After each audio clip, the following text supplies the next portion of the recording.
ईश जीवयोर्वेषधिभिदा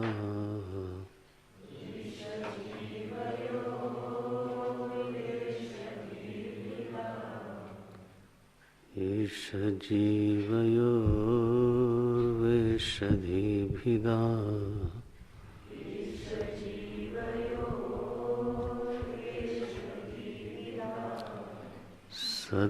सत्स्वभावतो वस्तु केवलम्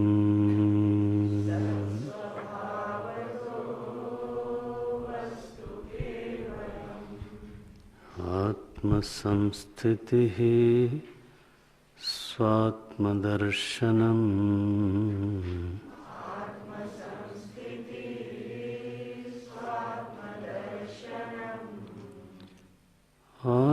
आत्मसंस्थितिः स्वात्मदर्शनम्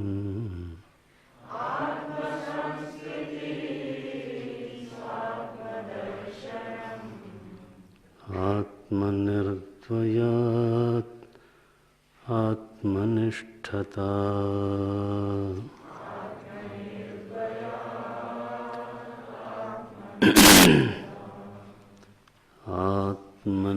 आत्मनिर्द्वयात् आत्मनिष्ठता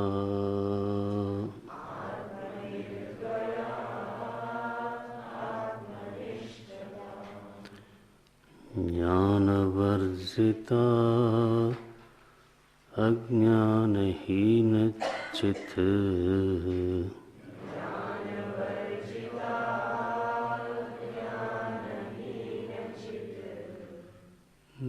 ज्ञानवर्जिता ज्ञानहीनचित्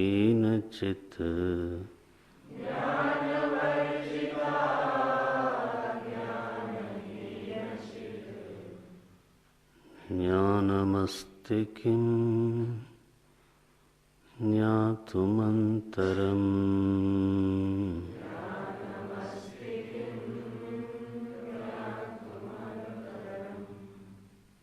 ज्ञानमस्ति किं ज्ञातुमन्तरम्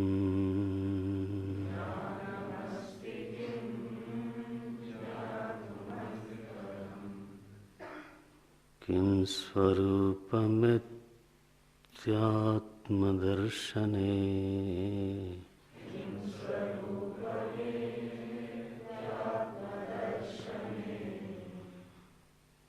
किं स्वरूपमित्यात्मदर्शने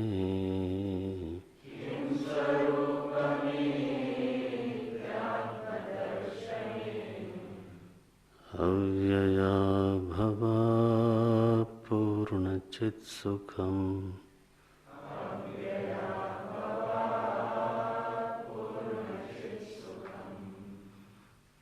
अव्यया भवा पूर्णचित्सुखम्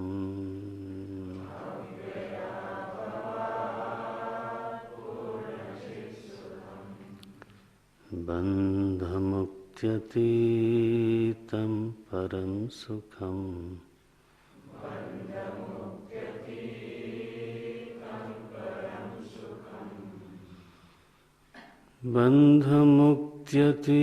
बन्धमुक्त्यतीतं परं सुखम्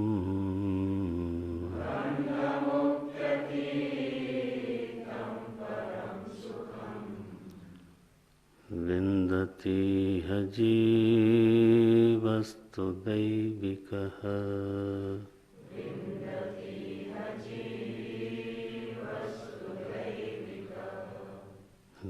विन्दतीह जीवस्तु दैविकः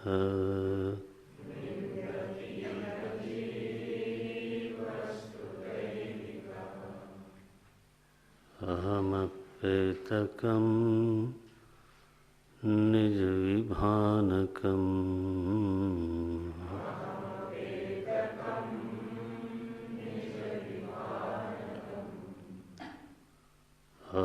अहमप्येतकं निजविभानकम्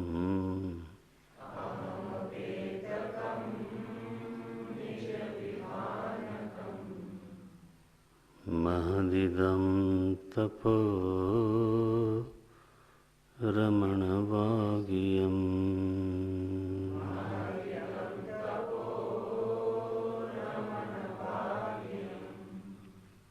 अहमप्रेतकं निजविभानकम्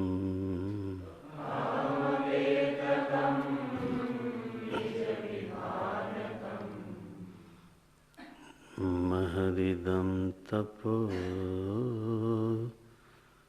रमणवागियम्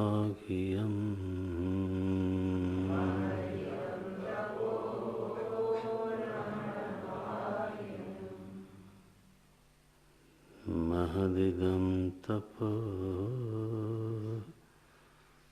रमणवागियम्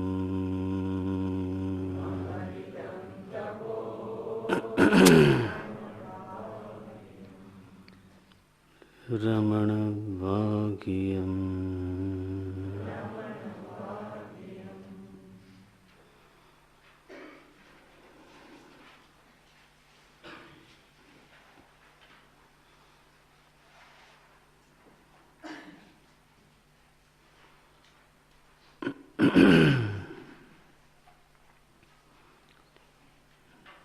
जीवत्व के संदर्भ में ईश्वरत्व सिद्ध है, व्यक्ति के संदर्भ में विराट सिद्ध है,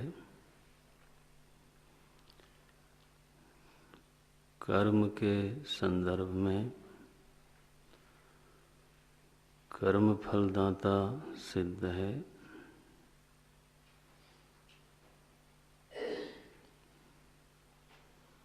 भोक्तृत्व के संदर्भ में कर्म फलदाता भोगदाता सिद्ध है, कर्तृत्व के संदर्भ में महाकर्ता सिद्ध है,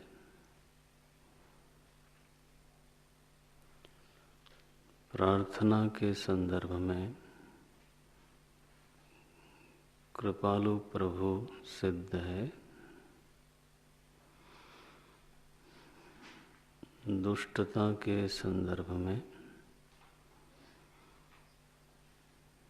महाकाल प्रभु सिद्ध हैं,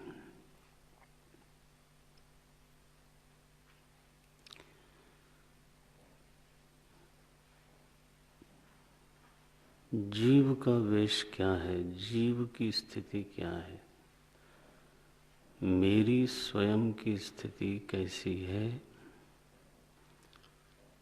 तो उसी के संदर्भ में उसी के अनुसार ईश्वर का वेश हमारे अनुभव में आता है। अगर व्यक्ति साकार है तो विराट भी जगद रूप से साकार ही है। अगर जीव ने शरीर धारण कर रखा है तो प्रभु का भी एक शरीर अवश्य ही है। उस शरीर को ही लोग विराट बोलते हैं अथवा जगत बोलते हैं। दर्शन शास्त्र में जगत में और प्रभु के शरीर में कोई भेद नहीं है। आपने तत्वबोध में पढ़ा इस बात को, तो समस्त स्थूल प्रपंच का जो अभिमानी है वो विराट है, सूक्ष्म प्रपंच का जो अभिमानी है हिरण्यगर्भ है। ये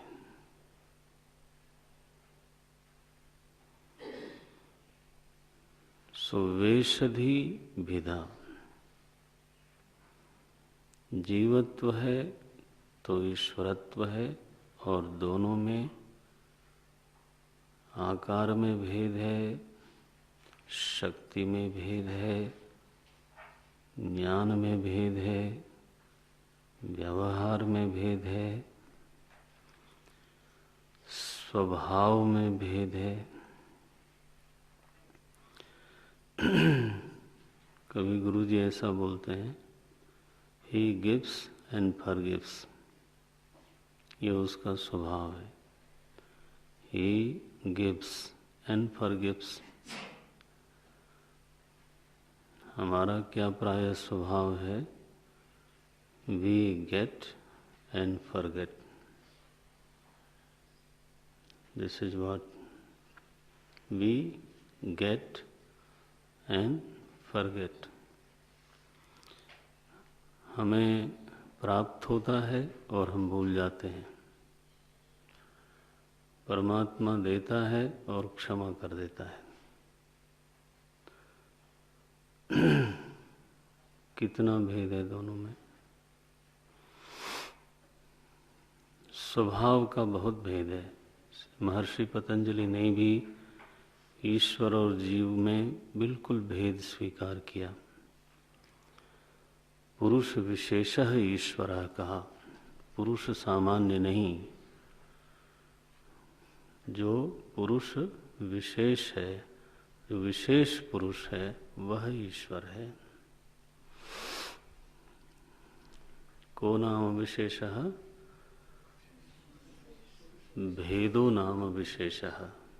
विशेष की परिभाषा ये है दर्शन शास्त्र में। किसको बोलते हैं विशेष? बोले भिन्नता को विशेष बोलते हैं। को नाम विशेषः, भेदो नाम विशेषः। एक व्यक्ति का दूसरे व्यक्ति से भेद है। कैसे? दोनों की विशेषता में भेद होता है, उसी का उल्लेख करके फिर हम बोलते हैं कि ये उनसे भिन्न है, रूप में भिन्न है। तो रूप क्या हुई? विशेषता हुई। देखो, गुण में भिन्न है तो गुण क्या हुआ? विशेषता हुई। देखते हो कितनी सुंदर परिभाषा की है। विशेषो नाम भेदः। जब भी कभी किसी को विशेष कहा जाए तो उसका अभिप्राय है कि वो औरों से भिन्न है। ये तो पुरुष विशेषः ईश्वरः, पुरुष विशेष ईश्वर है। क्या विशेषता है उसमें? तो बोले क्लेश कर्म विपाकाशयैः अपरामृष्टः, है ना प्रधान? कैसे है?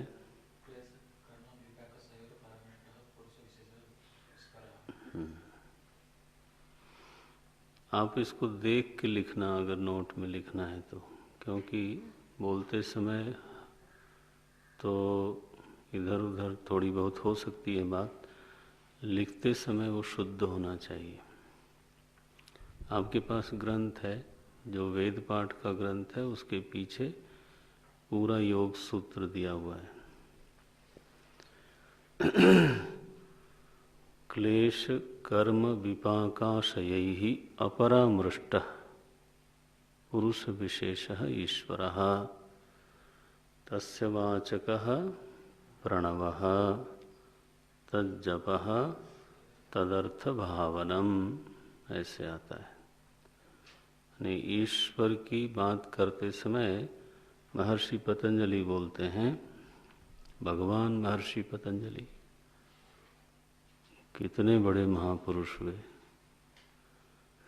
योग सूत्र लिखा, महाभाष्य लिखा पाणिनि के व्याकरण के ऊपर, और ऐसा ही विद्वानों का मत है कि जो चरक संहिता है वो भी उन्होंने ही लिखा है, नाम भिन्न है वहाँ पर। तो योगेन चित्तम ऐसा श्लोक है, पता नहीं आपको स्मरण है कि नहीं, किसी को सुना भी होगा कि नहीं मालूम। योग के द्वारा चित्त को, महाभाष्य के द्वारा वाणी को और चरक संहिता के द्वारा शरीर को जिसने उपकृत किया, जिसने स्वस्थ बनाया, उस महर्षि पतंजलि को हमारा नमन है, प्रणाम है। से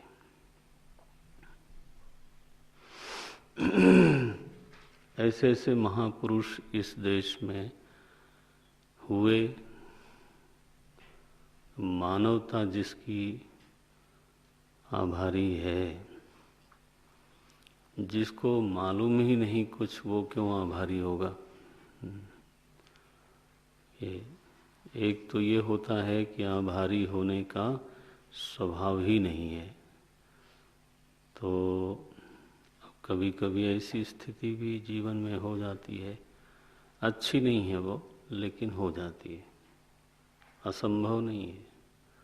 इसीलिए वो कहा वी गेट एंड फॉरगेट। हमें प्राप्त होता है, जिससे प्राप्त होता है, जहाँ से प्राप्त होता है जी, भूल जाते हैं। अरे पिताजी ने क्या किया मेरे लिए आम वाक्य है ये क्या किया, उनका तो कर्तव्य था। ला, तो तुम्हारा कुछ कर्तव्य नहीं है, उन्होंने निभाया तो तुम निभाओ। अब बोले नहीं, हम तो उसी कैटेगरी में आते हैं, गेट एंड फॉरगेट। प्रभु और प्रभु के लोगों का स्वभाव एक ही हो गया है, गिव फॉरगिव। नेकी कर, कुएं में डाल, यही लिखा। नारद भक्ति सूत्र में भक्त का एक लक्षण बताया कि भक्त उपासना करते करते प्रभु के स्वभाव का ही हो जाता है। क्या सूत्र है वो? तस्मिन् तज्जने भेद अभावात्, उसमें और उसके जन में, जो उसका हो चुका है, उसमें भेद नहीं होता, माने स्वभाव में भेद नहीं होता। ये तो भक्त लोग भी जो महापुरुष लोग हैं, संत लोग हैं, हम लोगों को देते भी हैं और फिर भूल भी जाते हैं।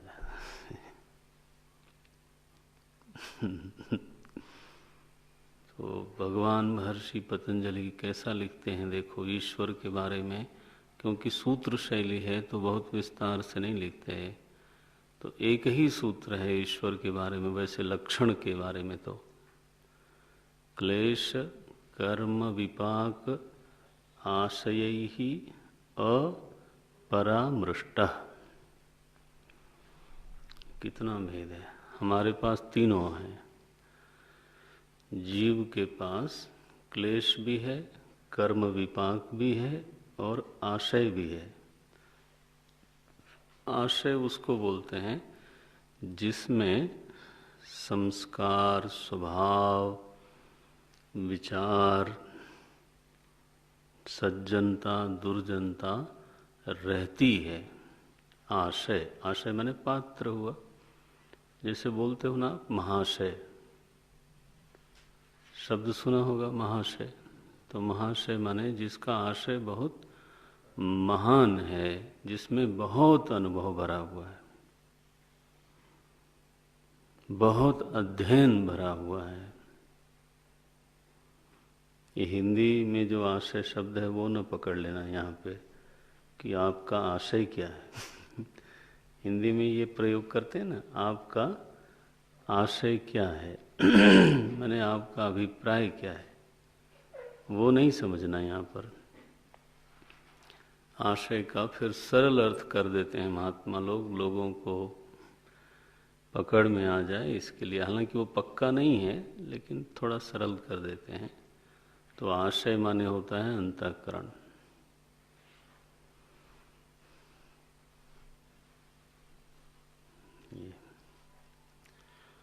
तो हर जीव अंतःकरण सहित है, आशय सहित है।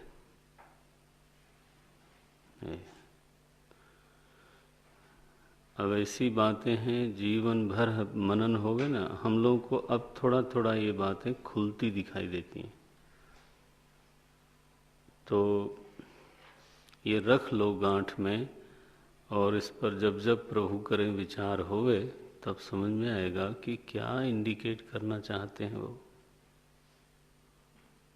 क्लेश माने पंचक क्लेशाः, अविद्या अस्मिता राग द्वेष अभिनिवेशाः पंचक क्लेशाः। ये 5 क्लेश उसमें नहीं है। कर्म का विपाक जो फलीभूत होता है हम सब लोगों के जीवन में, वो वहाँ नहीं होता। ये तो विशेषता हो गई, आ गई न विशेषता। जीव में ये तीनों अवश्य होंगे, क्लेश भी है, कर्म विपाक भी है और आशय भी है। प्रभु में ये तीनों नहीं है,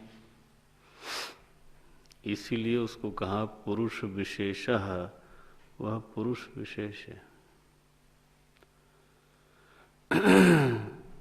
ऐसे प्रभु का अगर कोई ध्यान करे, ऐसे प्रभु का अगर मनन करे, ऐसे प्रभु के प्रति प्रणिधान करे, प्रणिधान कर दे, अपने को विसर्जित कर दे, तो बोलते हैं महर्षि पतंजलि की समाधि लग जाएगी। समाधि के ढेर सारे साधन बताए, उसमें एक साधन ये बताया, समाधि सिद्धिर ईश्वर प्रणिधानात्। समाधि सिद्धिर, सिद्धि ही ईश्वर प्रणिधानात्। ईश्वर के प्रति प्रणिधान करने से भी समाधि लगती है। लेकिन कौन सा ईश्वर? ये नहीं आपका अपना मनमाना वाला नहीं, कौन सा ईश्वर? जो उन्होंने निरूपित किया है। ये तो भेद है, ये भिदा, वेशधि भिदा। ये भेदवादी विचारक लोग कभी अद्वैत विचारकों पर आक्षेप करते हुए दिखाई देते हैं, और लौकिक स्तर पे तो बिना समझे ही कभी कभी आक्षेप प्रक्षेप होता रहता है। तो हमको ये मालूम होना चाहिए कि जो अभेद का सिद्धांत प्रतिपादित हुआ है और जिन लोगों ने वो किया है, उनको भेद की बातें मालूम थी। भेद कितना है, कहाँ है, कैसे है, इस बात से वो अनजान नहीं थे। उनको कोई ऐसी उतावली नहीं है ये बताने में क्या कि ईश्वर और जीव तो अभिन्न है। वो रास्ते चलते ये बात नहीं बोलते कि ईश्वर और जीव तो एक ही है, आत्मा ईश्वर तो एक ही है। किसी ने कमरे में बोला था तो मैंने एकदम ही मना कर दिया था ना, कोई कमरे में बोला था, मैंने कहा ये ना बोला करो आप, ये गलत तरीका है बात करने का। सत स्वभाव तो वस्तु केवलम, और इस बिंदु पर कोई चुनौती नहीं दे सकता। अगर वास्तविक स्वभाव पर कोई दृष्टि करे, विशेष पर दृष्टि न होवे, वो कौन है जो सर्वज्ञ है और कौन है जो अल्पज्ञ है, कौन है जो शक्तिमान है और कौन है जो निर्बल है, वो चीज क्या है, वो धातु क्या है। ये जो अहम नाम की चीज है, ये किस धातु से बनी है? कभी इस पर विचार करो। किस धातु से बनी? चित धातु से बनी। ये कोई सोना पीतल से बनी हुई चीज नहीं है। धातु माने मैटर, मटेरियल, ये समझना। धातु माने मटेरियल।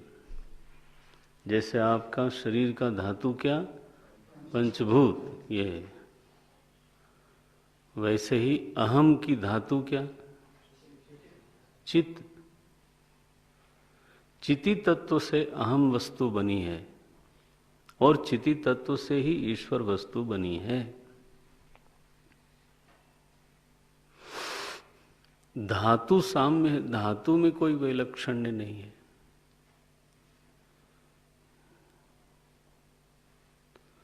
सत स्वभावतो वस्तु केवलम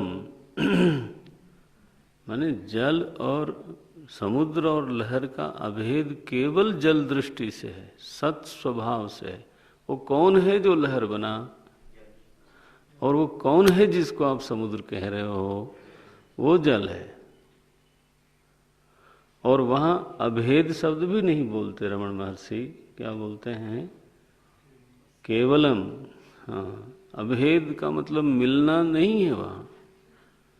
वेदांत इस दृष्टांत को बहुत अच्छा नहीं मानता कि बूंद समुद्र में समा गई। ये हमारा बहुत अच्छा दृष्टांत नहीं है, हम लोग तो बोलते ही नहीं इसको।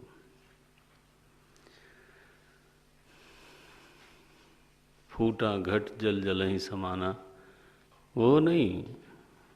इसका मतलब है कभी ऐसा था जब जल, घट का जल समुद्र के जल से अलग था।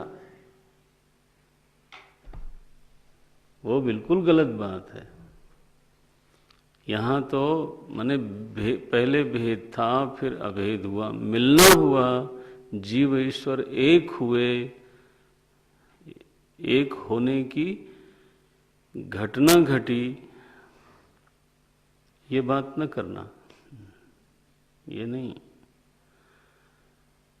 लहर और जल के एक होने की घटना घटी, वो हमेशा ही जल ही है। नहीं है तो भेद ही भेद है। लहर और समुद्र में कभी भी अभेद हो ही नहीं सकता, मिलना हो ही नहीं सकता। और अगर अभेद की बात करोगे तो एक होने की घटना कभी घट नहीं सकती। तो केवलम जल ही है। दो होवे तब तो मिले।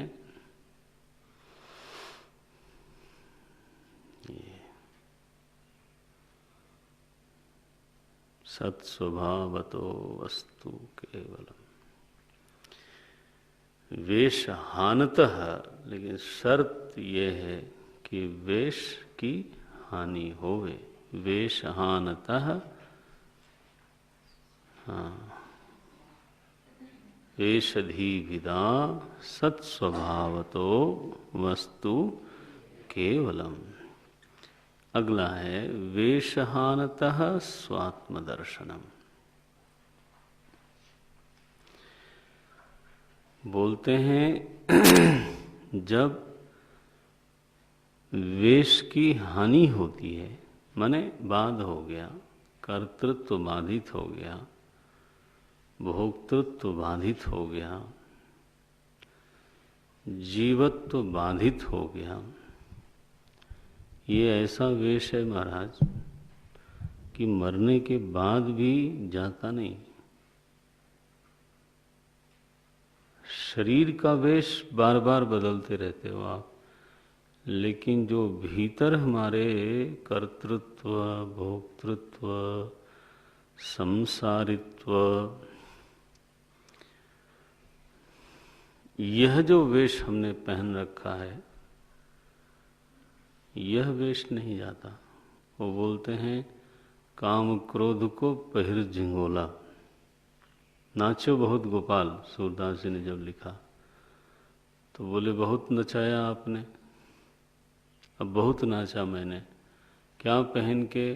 काम क्रोध को पहिर झिंगोला। अब ध्यान रखना, काम क्रोध सूक्ष्म शरीर में है। ये नहीं कहा उन्होंने कि स्थूल शरीर पहन के नाचा। नो नो नो ये जो असली झिंगोला है वो छूटता ही नहीं।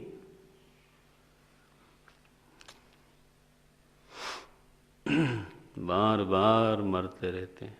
इसलिए उपनिषद में कहा मृत्योस मृत्युम गच्छति। हमारी स्थिति क्या है? हम मर के जीवन में नहीं जाते, मर के फिर मरने के लिए जाते हैं। एक्सप्रेशन देखो, मृत्योस मृत्युम गच्छति। ये वेश बाधित होना चाहिए।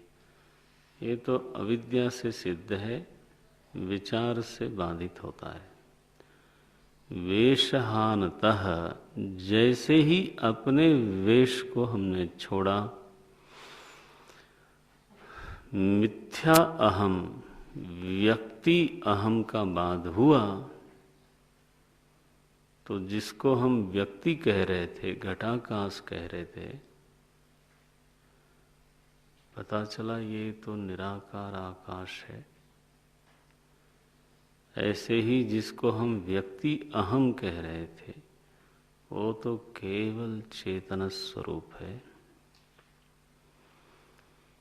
चिन्मात्रो हम सदा सुखी। हमारी स्थिति कैसी है? बोले चिन्मात्र, चेतन मात्र।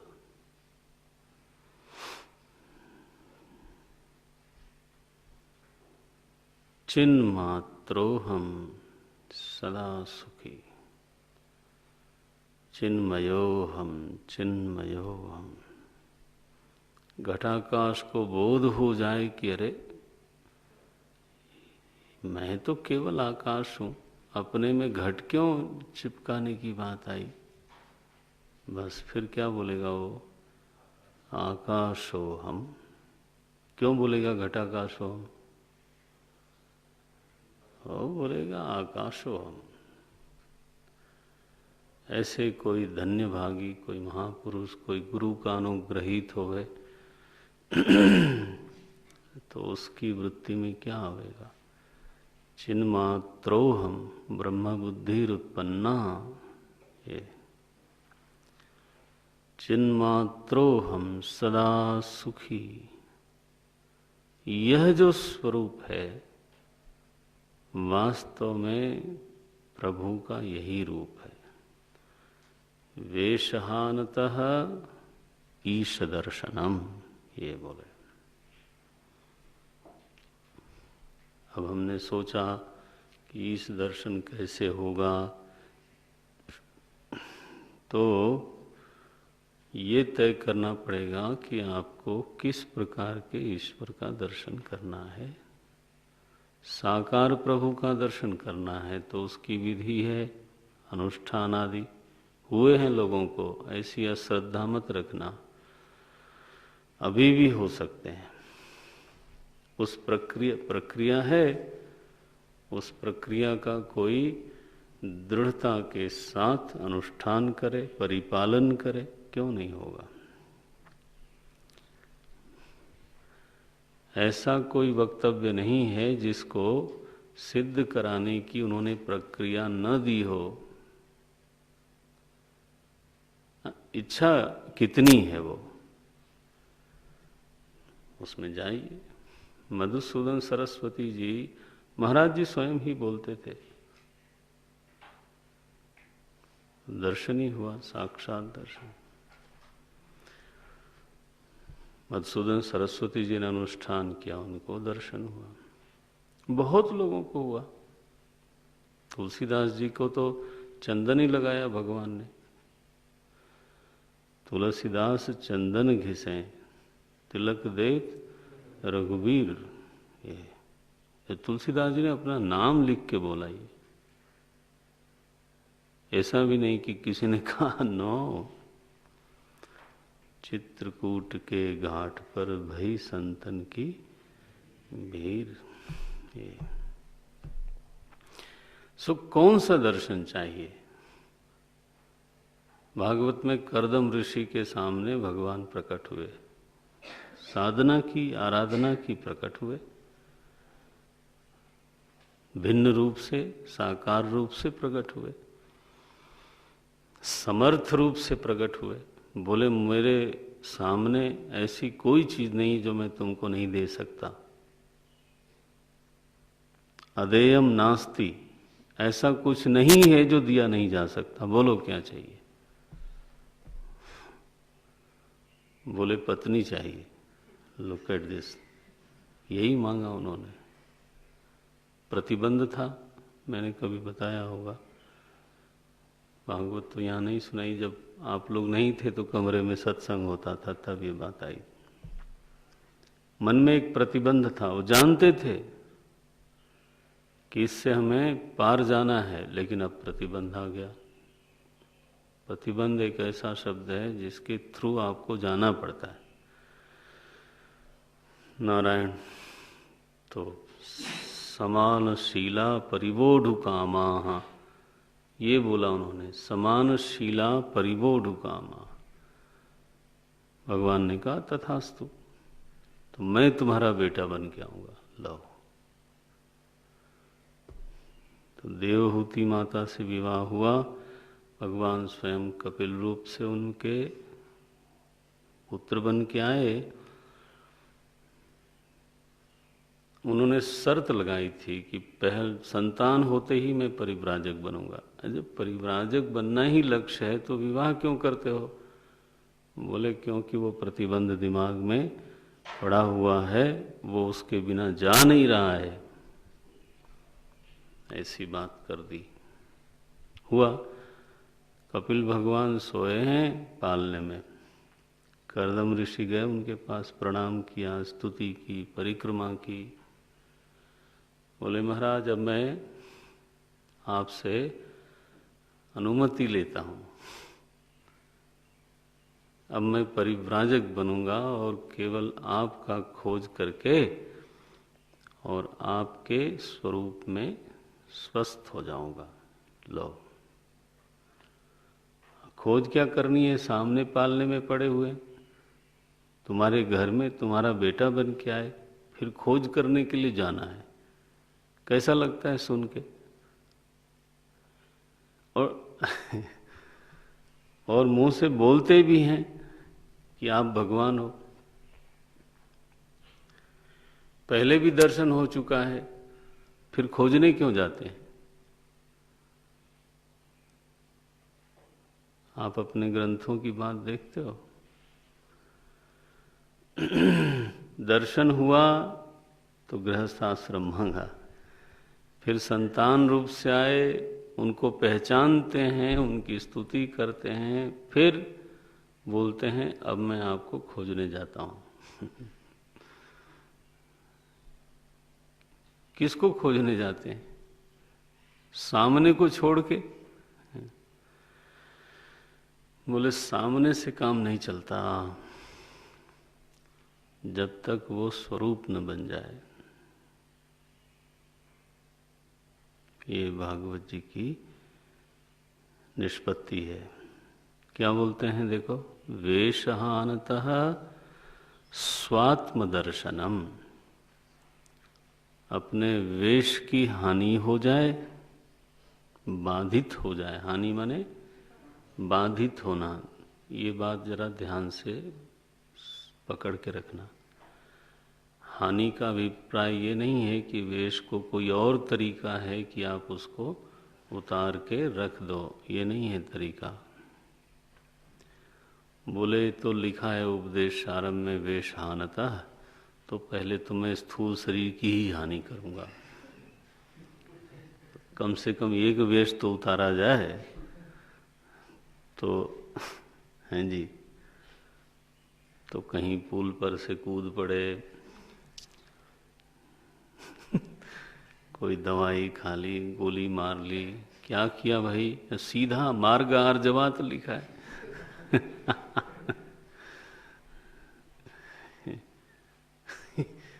ये वेश हानि का कोई दूसरा तरीका नहीं है सिवाय बांध के। आप एक शरीर छोड़ो, दूसरा पहले से ही तैयार मिलेगा, क्या वेश छोड़ोगे आप? देखो, सो वेशहानतः स्वात्म दर्शनम, मिथ्या अहम का बाध होने पर, व्यक्ति अहम का बाध होने पर, कर्तृत्व, भोक्तृत्व, संसारित्व का अहम में बाध हो जाने पर जो अपना आपा है वो असली है। स्वात्म दर्शनम, शब्द देखना, ग्रंथ का शब्द देखो, वेशहानतः स्वात्म दर्शनम। बोले तो स्वात्मा को देखा, बोले वही प्रभु है। ईश दर्शनम स्वात्मरूपतः, ये परतः नहीं, स्वात्मरूपतः, दूसरे के रूप में, पर रूप से जब तक ईश्वर को हम मानेंगे, जानेंगे, देखेंगे, पहचानेंगे, पर रूप से जब तक देखेंगे तो देखेंगे, नहीं देखेंगे सो नहीं। लाभ भी होगा, नहीं होगा सो नहीं। लेकिन फिर संयोग वियोग तो है ही है। तो अपने में जो क्लेश है उसकी आत्यंतिक हानि हो नहीं सकती।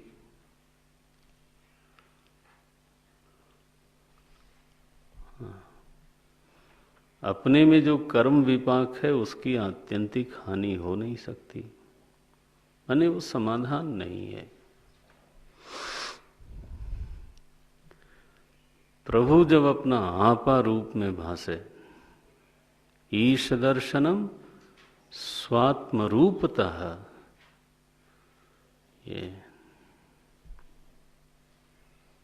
स्व आत्मदर्शनम, स्व आत्मरूपतः, स्वात्मरूपतः। देखो, आत्मरूपतः कहना ही पर्याप्त था, लेकिन क्या बोले, स्व भी लगाया उसमें। अपना निज रूप हो करके जब प्रभु यहां भासने लगता है, मुझको कहाँ ढूंढे रे बंदे, मैं तो तेरे पास, ये भगवान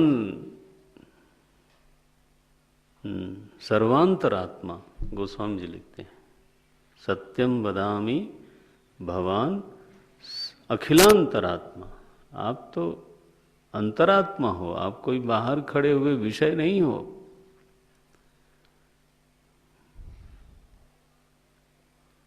बल्कि विषय को प्रकाशित करने वाली सत्ता भीतर बैठी हुई है। किसी संत को ये भ्रम नहीं रहा, जग पेखन तुम देखनी हारे। जगत दिखने वाली चीज है और आप देखने वाले हो। हम देखने वाली सत्ता को प्रभु बोलते हैं, दिखने वाली को नहीं। ये गोस्वामी जी का देखो, जग पेखन तुम देखनी हारे,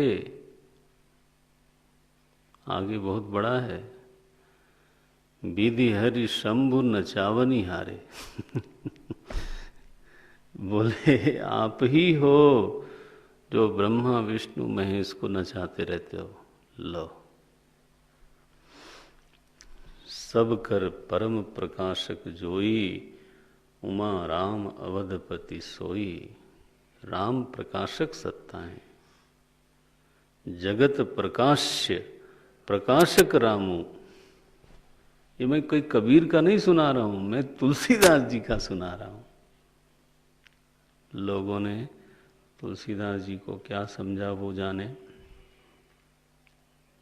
ये है महात्मा। ईश दर्शनम स्वात्म रूपतः। तो क्या प्रक्रिया बनी? अनुष्ठान नहीं। ईश दर्शन की प्रक्रिया क्या है? बोले वेशहानता, बस यही प्रक्रिया है। अगर तुम पूछोगे कि असली ईश्वर को कैसे देखें, इस असली ईश्वर माने, हाँ ऐसा बोलेंगे, असली ईश्वर माने ईश्वर जैसा है वैसा। महाराज जी ऐसा बोलते थे कि ईश्वर जैसा है वैसा आप देखना चाहते हो या आपको जो पसंद है वो देखना चाहते हो? तो यथार्थ ईश्वर और मनपसंद ईश्वर दोनों में भी भाग कर लो भाई, दोनों हो सकता है। तुम पहले तय करो करना क्या है। तुलसी बाबा ने कहा पहले मैं मनपसंद वाले को देखूंगा। लेकिन एक बात ध्यान में रखिए, यथार्थ ईश्वर का निषेध नहीं करता हूं मैं। भरी लोचन बिलोक अवधेशा, भरी लोचन बिलोकी अवधेशु, अवधेशु तब सुनिहूं निर्गुण उपदेशु। सुनूंगा, ऐसा नहीं सुनूंगा। कई कई तो भक्त महाराज ऐसे होते हैं जो पहले ही निषेध ही कर देते हैं। अरे सत्य का अगर तुम तिरस्कार करते हो तब तो गड़बड़ हो गई। बोले ये बात न करो, निर्गुण की बात मत करो। अच्छा भाई ठीक है, तुलसी बाबा उसकी बात नहीं करते। सो प्रभु जैसा है उसका दर्शन करना है तो प्रक्रिया क्या है? बोले अपने वेश उतारो, वेशहानतः, बस दिस इज द प्रक्रिया। अपने जीवत्व का बाध करो, सरल शब्दों में अर्थ यह है। अपने जीवत्व का बाध करो, बाध करो, बाध ही हो सकता है ना? आकाश की नीलिमा का केवल बाध हो सकता है, निरोध नहीं हो सकता। चाहे जितनी मर्जी कोई जोर लगा ले, सारी मानव जाति को काम पे लगा दे, फावड़ा और टोकरी दे करके, हाँ जी, कि नीलिमा को निकाल फेंको, हो जाएगी नहीं।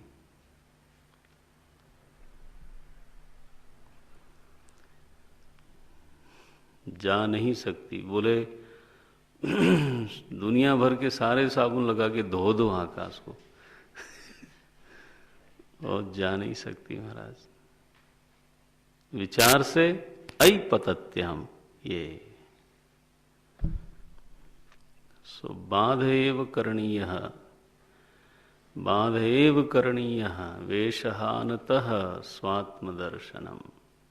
ये सरल सरल मार्ग है। ईश दर्शनम स्वात्म रूपतः। बोले मुझे कोई अनुष्ठान बताइए, ये करो, यही अनुष्ठान करो। बोले बाध कैसे करें? विचार करो। बाध का एक ही तरीका है, अहमयम कुतो भवति इति इति न स्मरसि इति चिन्वतः ऐपतत्यहम निज विचारणम। ये तो है मिथ्या अहम के पतन का हेतु निज विचार है, यही तो बताया। नारायण। ईश दर्शनम स्वात्म रूपता। बोले महाराज एक बात बताओ, आत्मनिष्ठा का अभिप्राय क्या होता है? अब जो श्लोक है ना आगे के 26 से लेके 30वें तक 5 श्लोक, ये परम सत्य का निर्वचन है। माने एक महापुरुष परम सत्य में अवस्थित है और वो अपने उद्गार व्यक्त करता है, उस स्थिति का, उस परम स्थिति का गायन करता है। ये श्लोक ऐसे हैं, इसमें कोई उपदेश की बात नहीं है। It's just singing the glory of the highest reality. क्या बोलते हैं, देखो, आत्मनिष्ठा क्या चीज है? आत्म संस्थिति ही। 26वां श्लोक है। आत्म संस्थिति ही स्वात्मदर्शनम,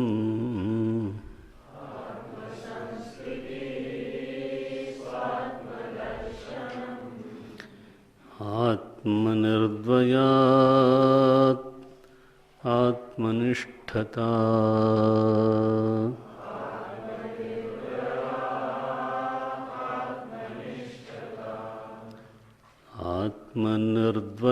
आत्मनिर्द्वयात् आत्मनिष्ठता।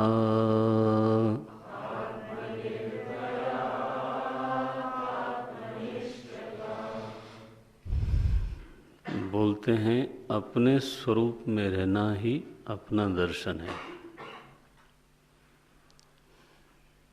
आत्म संस्थिति ही एव स्वात्म दर्शनम।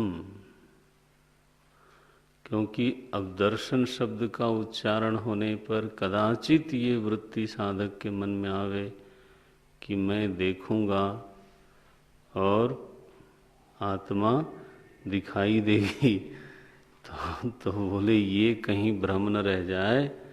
तो क्या बोलते हैं? आत्म संस्थिति ही एव स्वात्म दर्शनम। एव शब्द का अध्याहार कर सकते हैं। अध्याहार किसको बोलते हैं? उधार को अध्याहार बोलते हैं। बाहर से ले आया, किस लिए? उस वाक्य को स्पष्ट करने के लिए।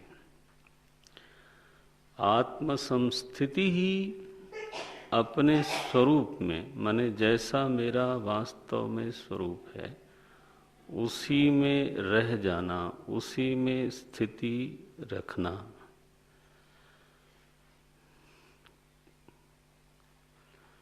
किसी अन्य में स्थिति ना हो तो स्वयं में स्थिति है ही है। आत्म संस्थिति स्वात्म दर्शनम। अपने में स्थित होना, अपने स्वरूप मात्र में रहना। स्वरूप से किंचित भी जो अन्य है उसमें नहीं रहना। बुद्धि में नहीं रहना है, स्वभाव में नहीं रहना है, त्रिगुण में नहीं रहना है। ये किंचित भी जो अपने से भिन्न है वहां नहीं। देह में नहीं, प्राण में नहीं, इंद्रियों में नहीं। आत्म संस्थिति, जो मेरी अपनी चिन्मयी सत्ता है, बस उस रूप में रहना, उस रूप में रहना। अभी हम मनुष्य बन के रहते हैं, इसका मतलब क्या? कहाँ स्थिति है? शरीर में, शरीर में। ये अभी मैं व्यवहारी बन के रहता हूं। व्यवहार तो इंद्रियों से ही होता है। देखना, सुनना, चलना, गाना, करना। जैसे ही मैं अपने को व्यवहारी मानूंगा तो मेरी स्थिति कहाँ है? सीधी बात है। मैं बोल रहा हूं, अगर मेरा ये अभिमान हो, वक्ता अहम, मैं किस रूप में हूं? बोले वक्ता रूप में हो। अगर मैं वक्ता रूप में हूं तो मेरी स्थिति बिना वाणी के कैसे हो सकती है? वक्ता बिना वाणी के कोई नहीं बन सकता। अगर वक्तृत्व का अभिमान है, अभिमान मने गर्व नहीं, अभिमान मने तादात्म्य, तादात्म्य। अगर श्रोता बन के कोई इस समय है तो उसकी स्थिति कहाँ है? कान में है। बिना कर्णेंद्री के कोई श्रोता थोड़ा हो सकता है। देखो, विचारक बन के मैं हूं, कहाँ स्थिति है? बुद्धि में। सज्जन बन के हूं, कहाँ स्थिति है?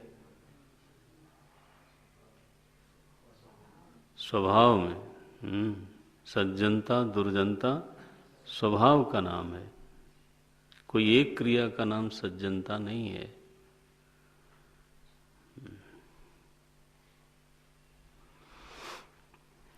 मैं सात्विक हूं कहाँ स्थिति है? गुण में नहीं, स्वात्म संस्थिति, ये बात है। भगवान बोलते हैं आत्म संस्थिति ही स्वात्म दर्शनम। जो आपका अपना स्वरूप है, चिन्ह मात्र स्वरूप है, बस उस रूप में रहना।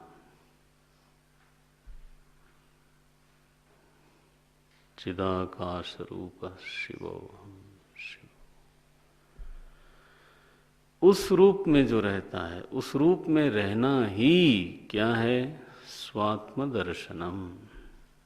उस रूप में रहना ही अपना दर्शन है। बोले वो देखने की क्रिया वहां नहीं हो रही है? बोले देखने की क्रिया नहीं होती, क्रिया का अभाव है।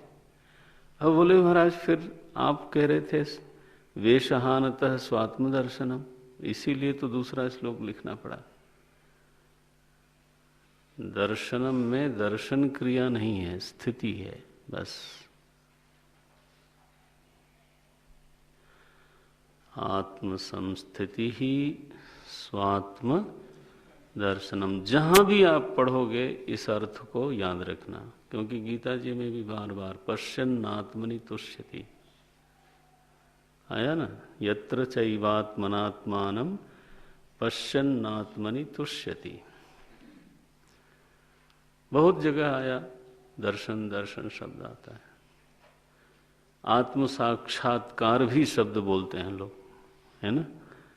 आत्म साक्षात्कार, तो अब फिर वहां क्रिया का जैसे कोई बोध होता है कि कोई क्रिया हो रही है, उस क्रिया का निषेध करने के लिए ही भगवान रमण महर्षि ने यहाँ लिखा क्या? आत्म संस्थिति ही स्वात्म दर्शनम। बस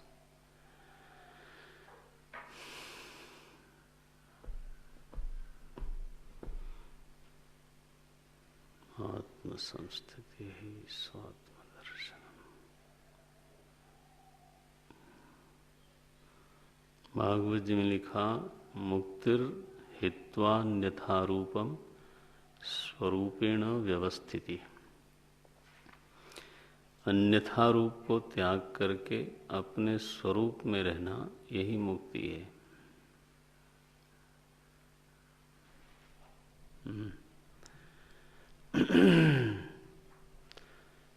अपने को चिद रूप में निरंतर अनुभव करना, ये आत्मदर्शन। ऐसे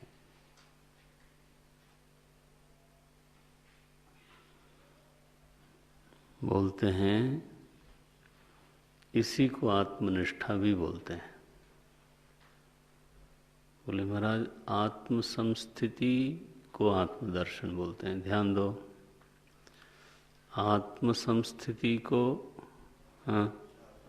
आत्मदर्शन बोलते हैं और आत्म संस्थिति को ही आत्मनिष्ठा बोलते हैं। तो आत्म संस्थिति में और आत्मनिष्ठा में कोई अंतर नहीं है। आत्मदर्शन में और आत्मनिष्ठा में कोई अंतर नहीं है।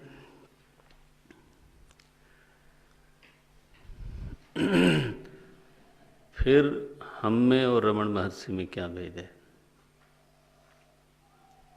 फिर हम में और तपोवन महाराज में क्या भेद है?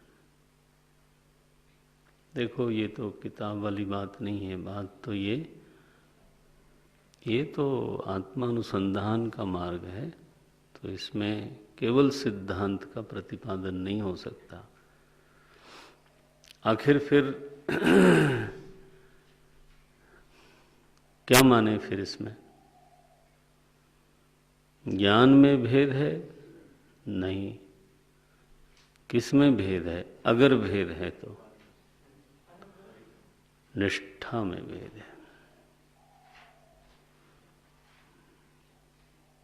साधक को बहुत साफ मालूम है कि वेदांत का अगर कोई बहुत अच्छा तरह से श्रवण किया हुआ हो और वात्सल्य लेके श्रवण किया हुआ हो, उन्हें महापुरुष का वात्सल्य प्राप्त हो गया हो, अनुग्रहित होकर के श्रवण किया हो, मनन किया हो,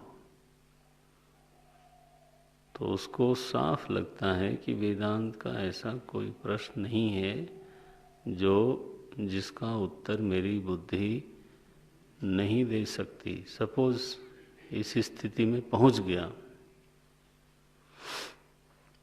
फिर भी उसको वह फल अपने में नहीं दिखता है जो श्रुतियां बोलती हैं। सपोज श्रुति क्या बोलती है? तरति शोकम आत्मवित्।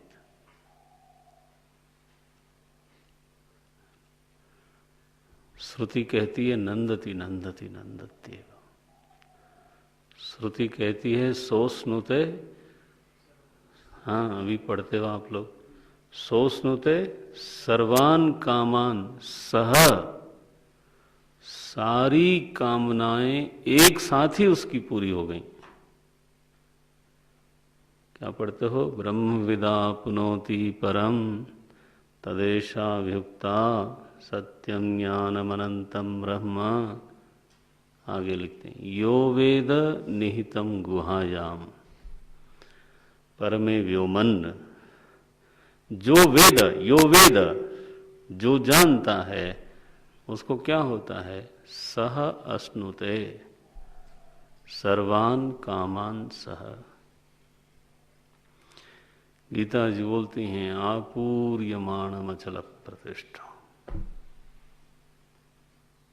ऐसा फल उसको समौरदर अनुभव में दिखता नहीं है, तब उसको क्या लगता है? बात सोचो जरा, तड़प कैसी होती होगी कि ज्ञान नहीं है, ये कैसे बोला जाए?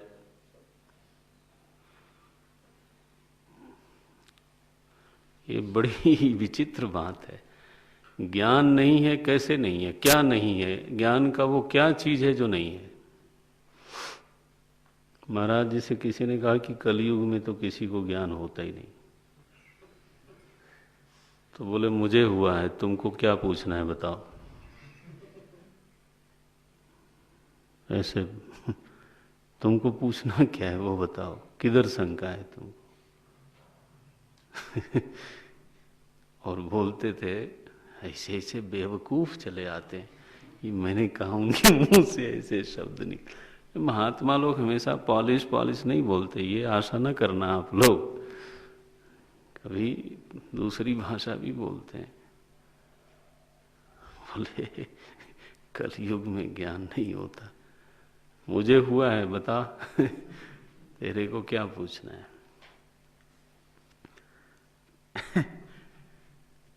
क्या नहीं हुआ जिसको आप बोलते हो नहीं हुआ? फिर फल नहीं अगर घटित हो रहा हो तो साधक को लगता है हुआ भी और फल नहीं घटा, ये क्या हुआ। तब श्रुति बोलेगी शायद विपर्य भावना बनी हुई है। ज्ञान है, संशय नहीं है, माने अज्ञान मिटा, संशय मिटा, लेकिन फिर विपर्य बना हुआ है। विपर्य का मतलब है बार बार जब विचार होता है, श्रवण होता है, उस समय बिल्कुल साफ जगमग अपना स्वरूप चेतन है, इसके अलावा कुछ हो नहीं सकता, ये स्पष्ट हो गया। लेकिन विचार श्रवण मनन न होवे तो मनुष्य हम हावी हो गया,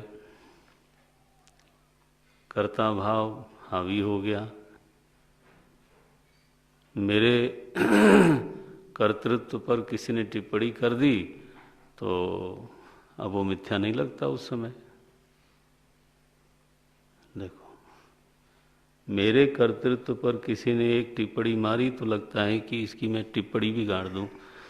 है देखो, सी मेरे भोक्तृत्व पर कोई टिप्पणी कर दे कि तुम्हारे पास ये नहीं है, अच्छा ये नहीं है कहने पर बुरा किसको लग रहा है? भोक्ता को। भोक्ता की वृत्ति रहती है आढ्यो हम, उसको जरूरी नहीं है कि वो मुंह में रख के ही भोग करके ही सुखी हो। उसको यह जो मान होता है ना, कौन वस्ती सदृशो मया, मेरे पास इतना है, ऐ कीड़े मकोड़े लो।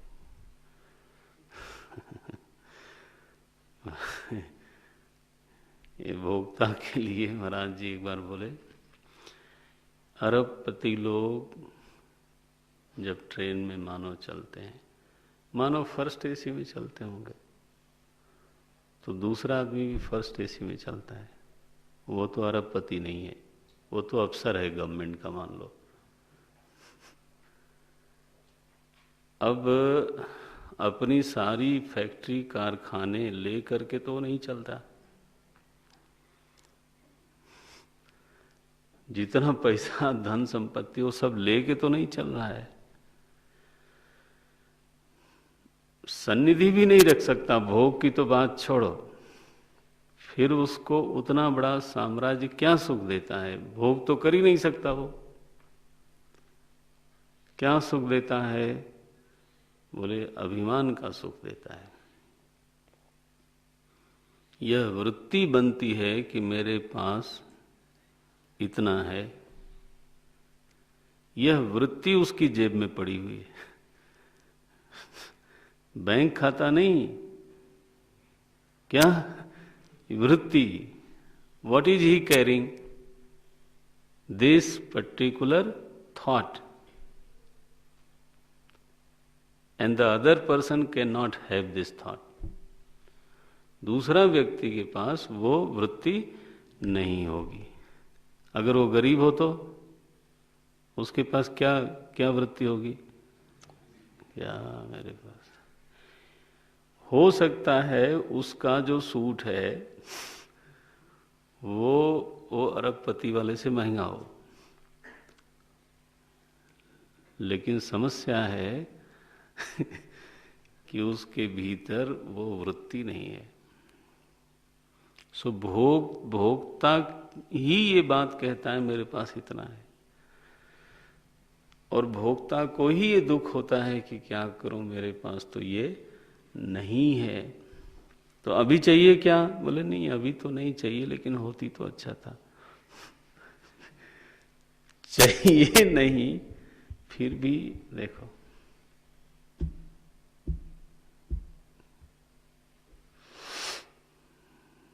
नारायण।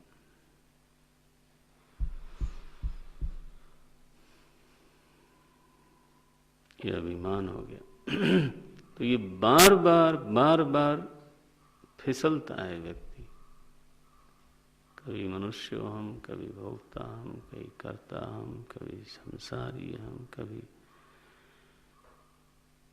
वो आत्म संस्थिति नहीं है। कदाचित भवति, कदा भवति? विचार काले, श्रवण काले, मनन काले भवति, किंतु अन्य काले नास्ति एव। जब वहां दूसरे काल में नहीं है तब फल अवरुद्ध हो गया। तो निष्ठा शब्द का अर्थ मैंने तत्वबोध में बोला था, नितराम स्थिति ही माने क्या? संशय विपर्य रहित ज्ञान को दृढ़ ज्ञान बोलते हैं। यही था ना, दृढ़ बुद्धि ही, यह शब्द आया था, दृढ़ बुद्धि। मैंने शब्द बोला था जिसमें संशय न हो, और केवल संशय न होने से नहीं चलेगा, जिसमें फिर विपर्य न हो। ये तो ब्रह्मनिष्ठ महात्मा किसको बोलते हैं?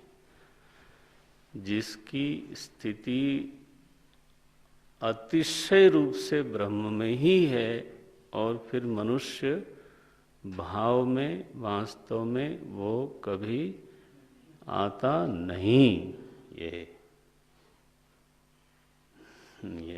उसको बोलते हैं निष्ठा। ये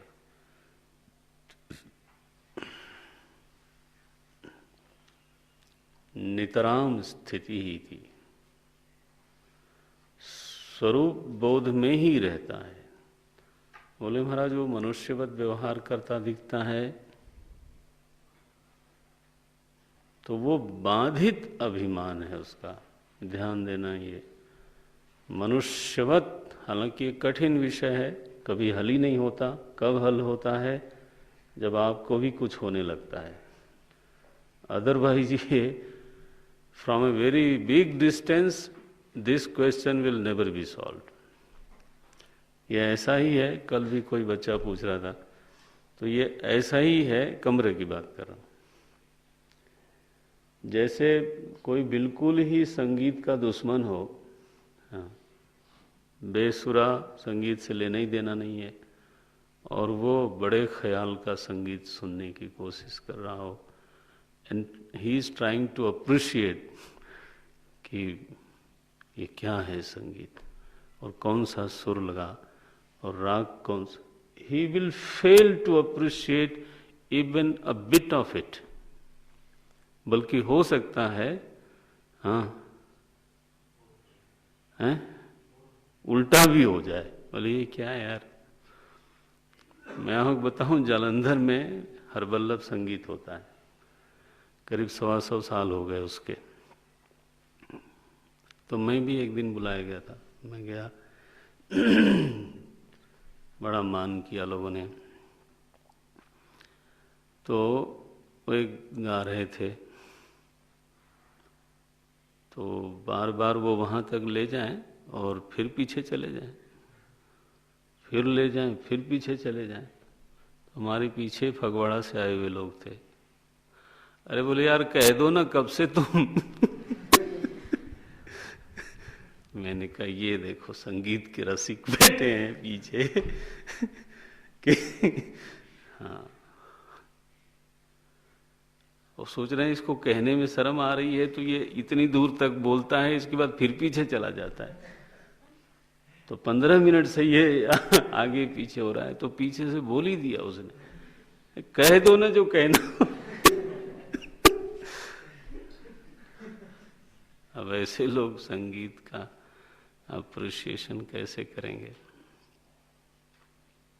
संगीत को अप्रिशिएट नहीं कर सकते नारायण, तुम ब्रह्म ज्ञान को कोई क्या अप्रिशिएट करेगा?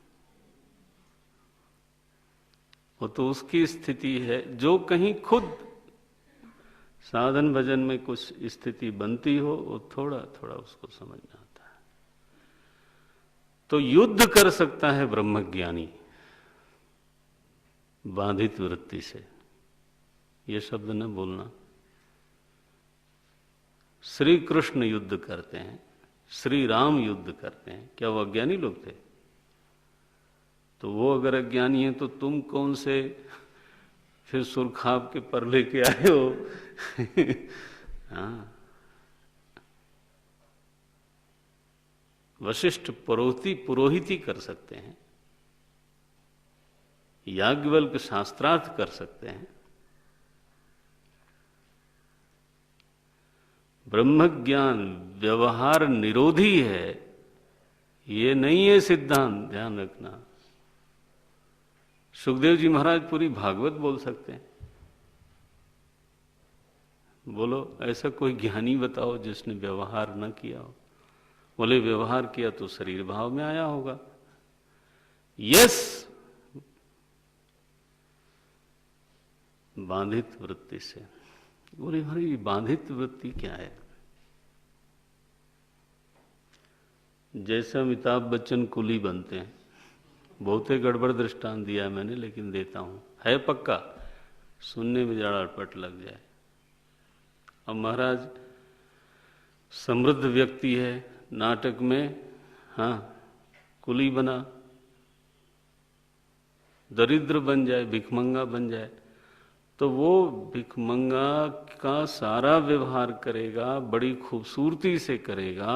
हाँ, भीतर कब क्या वृत्ति होगी कि मैं भिक्षुक हूं? भीतर उसके वृत्ति निरंतर ये होगी कि एक्टिंग अच्छी हो रही है, मैं तो जो हूं सो हूं। ये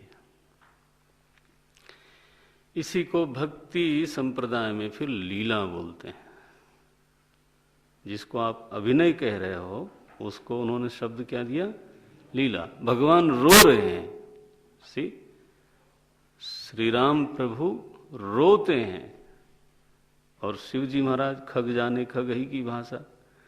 शिव जी महाराज को भी मालूम है कि क्या असलियत है, तो ऊपर से क्या बोलते हैं? जय सच्चिदानंद जग पावन।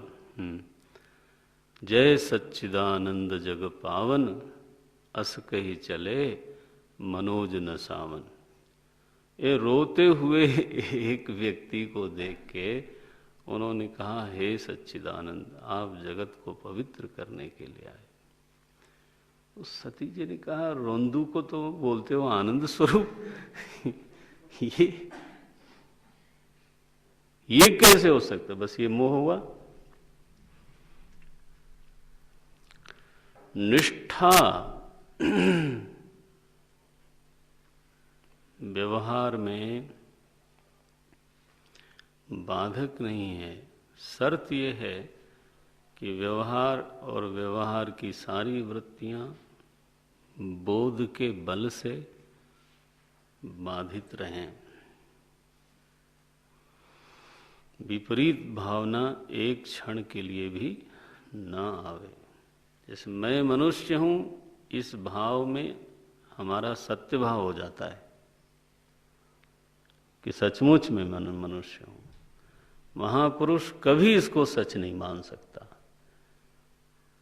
नीलिमा हमको नहीं दिखाई देती, दिखाई देती है, लेकिन कभी उसमें सत्य भाव नहीं आता। इसको बोलते हैं बाधित वृत्ति।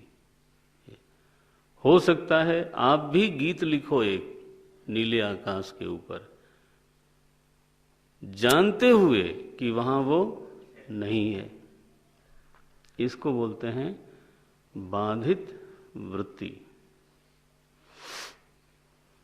तो निष्ठा में भेद होता है। यहां क्या लिखा? आत्मनिर्द्वयात् आत्मनिष्ठता। ये बहुत भारी शब्द है, बहुत। ये श्लोक वैसे गंभीर गंभीर बातें बोलते हैं। बोले सुनो साधक, तुम्हारी आत्म संस्थिति, आत्मनिष्ठा कब कहलाएगी? जब तुमको ये समझ में आ जाए कि दूसरी कोई चीज नहीं है। ये शब्द लिखा, आत्म निर्द्वयात्। अद्वयता के बोध, आत्मा बोध, आत्मा के आनंद रूप का, चिद रूप का बोध, वो अपनी जगह पर। यह दृढ़ता आ जाए कि आत्मा के अतिरिक्त और कोई चीज है नहीं, आत्मनिर्द्वयात्, आत्मा की अद्वितीयता का जो बोध है वो अगर दृढ़ हो जाए तो उस अद्वितीयता के बोध को ही क्या बोलते हैं? निष्ठता, आत्मनिष्ठा बोलते हैं। अब इसमें कल थोड़ा शायद विस्तार करूं, क्लास करके जाना होगा। तो इसमें रहस्य क्या है कि जब दूसरा है तो दूसरे में विपर्य होगा। निष्ठा माने नितराम स्थिति, तो स्थिति हमारी अपने से हटके कहाँ गई? दूसरे में गई, तो दूसरा है तब गई। और यहां बोध क्या है कि दूसरा नहीं है, ये आत्मनिर्द्वयात्, आत्मा निर्द्वय है, निर्गतः द्वयः, तो दूसरा कोई है ही नहीं, तो स्खलन कहां होगा? समझ में आया? तो स्खलन का आत्यंतिक अभाव हुआ। कब? जब अद्वितीयता का बोध हुआ, उसको निष्ठा बोलते हैं। स्खलन की संभावना ही निरस्त हो गई। अगर दूसरा है तो स्खलन की संभावना बनी रहेगी। कैसा भारी शब्द लिखा। आत्मनिष्ठा का निर्वचन देखो कैसे करते हैं। आत्मनिर्द्वयात् आत्मनिष्ठता। मनन करो इस पर आप। ओम नमो नारायण। ओम पूर्णमदः पूर्णमिदं पूर्णात् पूर्णमुदच्यते पूर्णस्य पूर्णमादाय पूर्णमेवावशिष्यते। ओम शांति शांति शांति। हरि ओम श्री गुरुभ्यो नमः। हरि ओम।